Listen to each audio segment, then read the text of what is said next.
The Immaculate Conception. Kyagulanyi nga tannayolekera kakuyegewo olunaku olwaleero asoose kujjukiza abawagizi be bulijjo okusigala nga ba mirembe poliisi ebule kwesinziira okubeekwasa ng'ebakolako effujjo. Continue being non-violent. Continue holding the national flag confidently and highly. We shall overcome, we shall be free. Oluvannyuma yeeyongeddeyo mu disitulikiti ye Oyam gy'asiibye ng'atalaga olunaku olwaleero. Oluvannyuma lw'okwemulugunya olunaku olw'eggulo ng'abasirikale bwe baakutte emmotoka ze ez'ebyuma olwaleero kakuyegewe tabadde mwangu. Obwedde okwogera ebyuma ku mmotoka basooka kubitetenkanya okumala akabanga asobole okwogera n'abawagizi.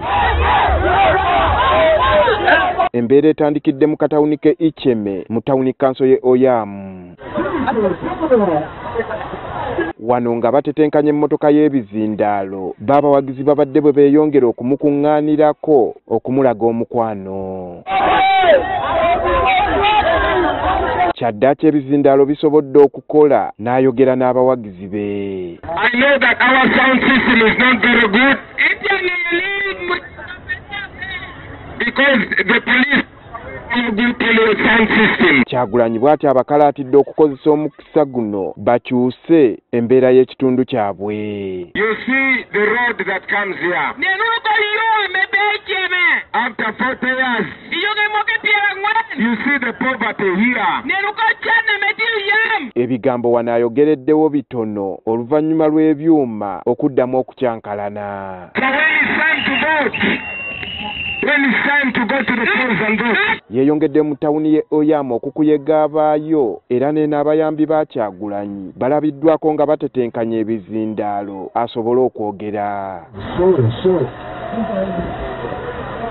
Abakola ku byuma bya Kyagulanyi batubulidde obuzibu bwe bayitamu nga ne bwe batetenkanya okufuna ebyuma ebirala buli gye batuukirira bannannyini byo batya okubibapangisa olwa poliisi okubiwamba.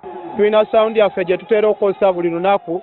DPC we Nagalama yagiwamba okumala kati wiiki namba bali mugezako okuprocessinga batutosinga up and down wano ne wali batuse wano nga buli wali pangisibwa disco babataddeko embeera. Nze nyina mikwano gyange bangi nnyo abali muliira abalina ebyuma bonna bagambye ebite tukuwa byuma mpozi ng'oyagala omulimu gukome kati oba okitegeera gwe twafunye oba mugyewa ne bamuleeta ne babikwata era bye biriiko erira ku poliisi babikutte bibyo bye tufunye leero bifaanana. Kyagulanyi naye yeemulugunyizza ku byuma bye boogererako ebizze biwambibwa poliisi.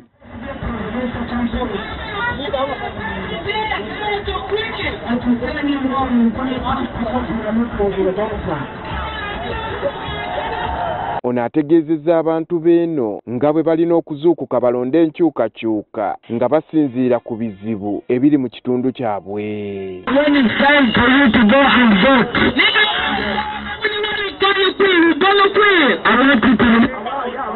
Wabula wano basazeewo ebyuma bino babireke era Kyagulanyi yeeyongeddeyo mu disitulikiti ye Omoro gy'akomekkerereza kakuyegewe.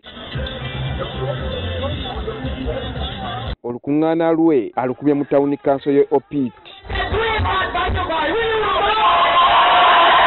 Kyagulanyi abawana abategeezezza ng'okutuuka gye bali bwe kibadde ekisa kya Katonda. I did not know that I would make it on time. Besides the bad road that brings us here, we were always blocked by the police. But by the grace of God, we've been able to make it here. Bano ababuulidde ng'ekyamuwaliriza yeesoboleyo okwesimbawo kwe kutereeza ebyo ebyasoba mu ggwanga Uganda. And when you're going to vote, think about the road that you're walking on. Think about the school that is near you. Think about the health care that is in your area. Think about the young people that are not employed. And that will make you make a decision that will change your life. Abantu b'omu kitundu kino era ayongedde okubajjukiza ku bisuubizo bya gavumenti eri ekitundu kyabwe ebyafuukaganyana. They have been promising to compensate your cattle that was stolen during the war. They promise that every election cycle. abasabye beefumiitirize kwabo abaali ab'amaanyi mu kitundu kino abazze bafa mu ngeri etategeerekeka ate bba abakyali mu gavumenti nga basigala kwekkusa bokka. He will pick people who used to speak for you. People like Norbert Mao. He will fill their stomach and they will change their words. Olunaku olw'enkya Kyagulanyi Kakuyege amututte mu disitulikiti y'e Nnoya ne Amulu. Andrew Kaggwa, Agafeeyo, Omoro.